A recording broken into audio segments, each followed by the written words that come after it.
Hello mga ka-OC, alam mo bang kawawa ang isang content creator pag ginawa mo to?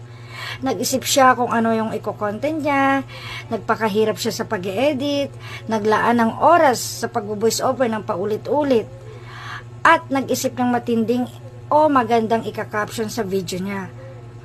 Tapos magko-comment, magre-react ka lang nang hindi mo pinapanood ang video. Wag naman sanang gano'n.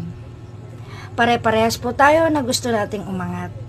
So makipag-engage po tayo ng maayos. Respeto rin lang din po sa content creator na yon. 'Di ba? Kawawa po siya. No? Nagpakahirap siya gumawa ng content. Tapos magko-comment lang po tayo nang hindi po natin napapanood ang kanyang video. Kung hindi mo man lang panonoorin ang video niya, kung hindi ka manonood sa video niya, wag ka na lang po mag-comment at mag-react. Kasi po hindi po yun marirecommend ni AI ang video na yun.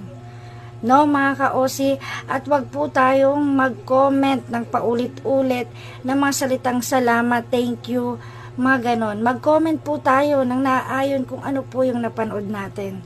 No, para ma-recommend po ang video natin ni AI. Diba po?